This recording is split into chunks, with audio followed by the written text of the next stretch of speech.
Eu sou a florista, flores estou vendendo. Venha cá, menina, que uma flor estou querendo. Se quiser uma flor, passa-me um tostão. Eu não quero flores, quero é o seu coração.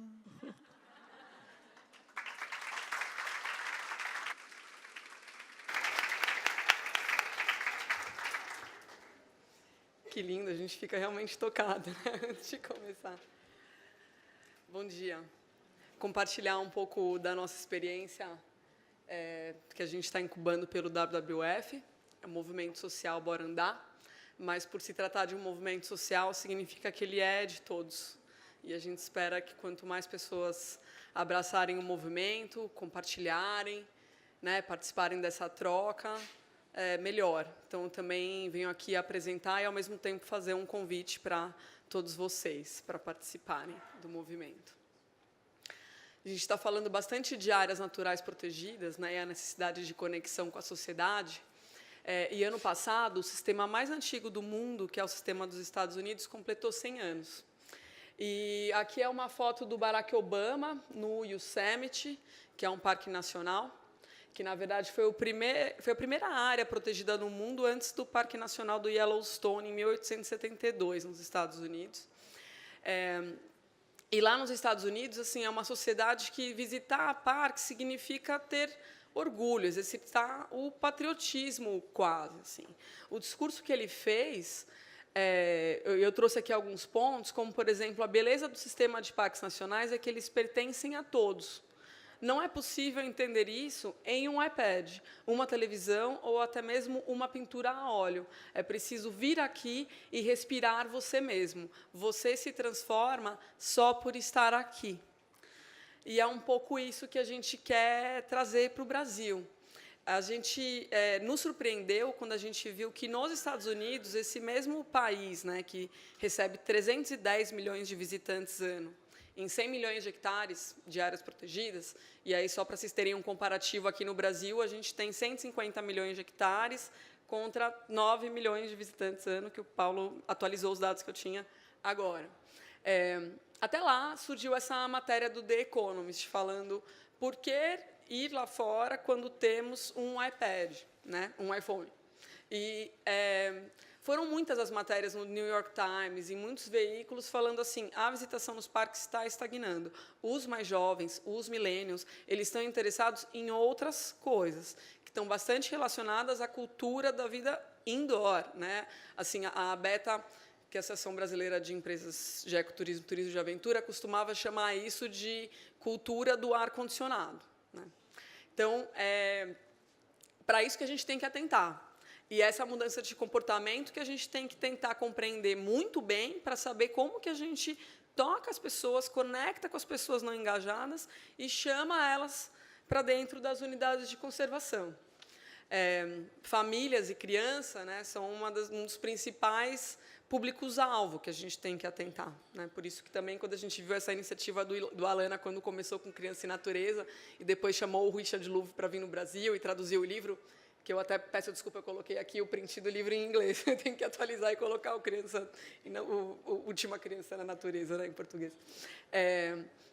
Mas é exatamente esse tipo de iniciativa que a gente precisa fomentar e conectar e trazer para o Brasil. Então, já que eu já falei do livro, né, assim, nos chamou a atenção quando a gente viu também uma série de outras reportagens e publicações e mais de 10 anos de estudos de comunidades no mundo todo, que mostra também o benefício da vida ao ar livre na saúde das pessoas e no desenvolvimento das crianças, no desenvolvimento das pessoas e até a luta contra doenças da atualidade, como depressão, como, enfim, tantas outras, que muitas vezes as pessoas vão lá e compram remédios, Rivotril, ansiolítico, sei lá o quê, né, que causa um monte de outros impactos, quanto a gente vê também experiências como a do Japão, que o Paulo mostrou, que mostra a diferença na pressão sanguínea das pessoas só de estarem dentro de áreas protegidas. Né? Assim, isso é muito poderoso e é muito fácil, né? E é possível para todos nós. Assim. É muito fácil de conectar, né, com a natureza. Então, quando a gente estava iniciando o planejamento do movimento social, a gente fez uma pesquisa nas principais capitais do Brasil para entender o que motiva ou não as pessoas a frequentarem parques e outras áreas protegidas, ou outras áreas não protegidas, mas na natureza. E a gente viu assim, uma série de coisas, né, que apareceu na pesquisa. Então, que não existe uma cultura de atividades ao ar livre no Brasil, que a infraestrutura de dentro dos parques ela é, por vezes, deficiente, algumas problemáticas da relação de comunidades com áreas protegidas e falta de políticas públicas mais adequadas que promovam isso. Semana passada, o primeiro Parque Nacional do Brasil completou 80 anos, é o Parque de Itatiaia. Não sei aqui quantas pessoas foram lá ou acompanharam o aniversário do nosso ancião, quase, Parque de Itatiaia. Mas, assim, ele é um gateway, assim, tá localizado entre São Paulo e Rio de Janeiro. É um parque lindíssimo, assim, que pega várias faces da Mata Atlântica e que nem todo mundo conhece, já visitou, já foi. E que agora está começando a estruturar melhor as trilhas de longo percurso, por exemplo, dentro de lá do Itatiaia, né? E é o primeiro parque nacional do Brasil. E aí a gente percebeu nessa pesquisa também algumas oportunidades para trabalhar um movimento social que promova a cultura da vida ao ar livre. A proximidade com o ambiente urbano, muitos respondentes das cidades falaram assim, eu preciso de áreas verdes para desestressar, mas elas não existem, eu não sei cadê elas, não sei cadê um parque para eu ir visitar, né? A criação de uma cadeia de valor, então, estruturação de negócios verdes relacionadas à visitação em parques, por exemplo, ampliação do envolvimento da sociedade nessa agenda, pressionar, apoiar o governo por melhores políticas públicas que promovam a visitação em parques e envolver mais as comunidades na agenda dos parques. E daí a gente identificou uma série de temas que poderiam ser trabalhados pelo movimento social, que no início era assim, a gente pode abranger do A a Z, mas a gente precisa priorizar. Então, dos vários temas, e aí eu vou começar a correr porque já estou na metade do tempo, a gente, então, identificou que trabalhar a promoção da cultura da vida ao ar livre e mostrar o valor agregado da natureza para a sociedade, esses dois temas aqui, eles poderiam impactar nos outros temas que foram indicados como prioritários também, né? Impactar em melhores políticas públicas, no sentido que a sociedade passa a entender o valor das áreas protegidas na vida delas e passa a pressionar o governo, procurar o deputado que vai votar, o senador, o vereador, qual que é a proposta que ele tem para melhores políticas públicas que fortaleçam a gestão de áreas protegidas, né? Ou apoiar o governo na infraestrutura de trilhas e de uso público, não sempre só cobrar, mas também ir lá e ser o voluntário e trabalhar nos finais de semana junto com o governo. O Paulo coordena um programa de voluntariado, que o CMBio agora está dando super gás nisso, assim, né? Então, aproveitar isso. E também acabar com essa questão dos parques Fortaleza, e agora também aqui, nesse espaço, foi lançado tem alguns meses, o movimento Parques para Todos, que a gente também faz parte. Então, disso, da promoção do uso público em parques. E aí surgiu, então, o movimento Bora Andar, né? Que é um neologismo, né? A ideia de bora, né? Caminhar, então, chamada para a ação. E aí o movimento, como eu disse, assim, ele é inclusivo, né? E a gente procura, então, fazer com que ele seja cada vez mais vibrante, inspirador, né, inclusivo e não catastrofista, vitimizador. Isso a gente fala muito assim, especialmente com o pessoal que trabalha com o meio ambiente, que a gente costuma ser mais catastrofista, quer dizer, né, impacto de mudanças climáticas são tantas coisas e na verdade, ou muitas vezes em unidades de conservação, a primeira placa que a gente vê lá aqui é uma unidade protegida por lei, é proibido, pum, pum, pum, pum, pum. Então assim, sempre, né, comentando primeiro a parte do que não pode. E a ideia é que a gente consiga trabalhar nessa curva de engajamento, como que a gente conecta com pessoas não engajadas no tema e faça com que eles caminhem aqui na curva do engajamento para serem mais comprometidas com o tema. Aí aqui eu vou passar muito rápido, mas a gente fez um estudo de personas, dos que não frequentam os parques até os que frequentam os parques, como que a gente pode conectar com eles, o que interessa para eles, assim, para eles fazerem na vida ao ar livre. E a gente percebeu que essa bola aqui vermelha, que a gente nem consegue ver o tamanho dela, é o tamanho dos urbanos, é o público-alvo que não está conectado com o assunto parques no Brasil. Então, a gente vê que ele é gigante, ele representa a maioria avassaladora assim, da nossa sociedade brasileira.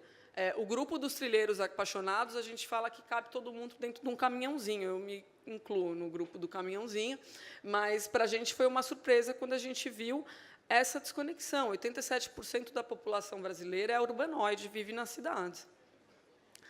Então, no movimento, a gente, no tema promoção da cultura da vida ao ar livre, a gente procura trabalhar várias campanhas que se conectam com esses diversos públicos-alvo. Então, desde mostrar que trilhar é seguro, né, a gente viu que muita gente não frequenta parques porque tem medo, além de não saber onde está o parque, e não ter acesso à informação, mas também acha que é coisa para atleta, esportista, trilheiro, então eu vou ser picado por uma cobra, eu vou ser assaltado, eu vou morrer.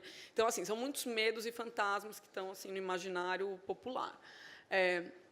Trabalhar a sala de aula ao ar livre, conectar mais com professores, e, nesse sentido, foi uma alegria ver assim, que a grande maioria do público que está aqui são educadores. Trabalhar atividades lúdicas, como caça ao tesouro, ou trazer outras pessoas que tragam, né, que chamem e mostrem que é possível caminhar em trilhas, que são os anjos da trilha, além de parceria com empresas para trabalhar o voluntariado corporativo dentro de unidades de conservação. E, na parte do tema valor agregado para a sociedade, a ideia é trabalhar a campanha de reaprendendo o valor da natureza com crianças. Então, a partir da vivência das crianças dentro dessas áreas, o que elas aprenderam, né? Assim, gravar vídeos com as experiências delas e compartilhar com os outros, fazer com que elas compartilhem com as famílias e dentro das escolas e os outros grupos de amigos delas, né? Trabalhar gincanas divertidas ao ar livre também, além de um hub da Mata Atlântica e de trilhas, que é um canal online e offline que converge iniciativas ao ar livre relacionadas a esse projeto em várias unidades de conservação no Brasil.